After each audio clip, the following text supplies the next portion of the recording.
যে সকল এমপ্লয়ীদের এনপিএসের সুবিধা রয়েছে তারা এনপিএসে জমা করছেন টাকা। এবারে তিনি কী ধরনের টিয়ারে রয়েছে তার উপর ডিপেন্ড করে রিটার্নটা। অনেকেই ভাবছেন যে এই এনপিএসটা যেটা করছেন তার থেকে যে টাকাটা আসবে সেটাই হয়তো তার জন্য পেনশন হিসেবে সাফিসিয়েন্ট অ্যামাউন্ট।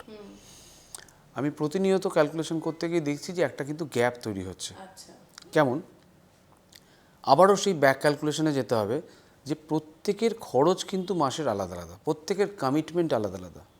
এবার একজন ব্যক্তির আজকের দিনের খরচ যদি ধরুন 50,000 টাকা হয় কি 40,000 হয়, তাহলে সে যদি 30 বা 40 বছরের কেউ ব্যক্তি হন, তাহলে তার 20 বছর পর বা 30 বছর পরে রিটায়ারমেন্ট হবে।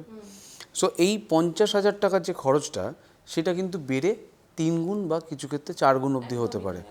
আমি ইন্ডিয়ান ইনফ্লেশনকে আমি 6% ধরেই এগোচ্ছি। অতএব ওই টাকাটা পেতে গেলে আপনার যে এনপিএস থেকে যে টাকাটা জমবে সেই অ্যামাউন্টটা কি সাফিসিয়েন্ট সেম পেনশন পাওয়ার জন্য বা সেম মান্থলি এক্সপেন্সেস পাওয়ার জন্য? এই ক্যালকুলেশনটা না করে অনেকে এগিয়ে চলেছেন। সেই ক্ষেত্রে যদি আপনি আমাকে বলেন যে আপনার এনপিএস এই মুহূর্তে কত টাকা জমেছে আর ইউজুয়ালি আপনি কত টাকা করে দেন, এইটা দিয়ে আমরা একটা ফিউচার ক্যালকুলেশন করব যে আপনার টেন্টেটিভলি এই অ্যামাউন্টটা পেতে পারেন আপনি। এই অ্যামাউন্টটা থেকে আপনার পেনশন অ্যামাউন্ট এইটা হওয়া উচিত। যদি সেটা আপনার জন্য সাফিসিয়েন্ট হয় তাহলে এই এনপিএসটা আপনার জন্য ঠিক আছে।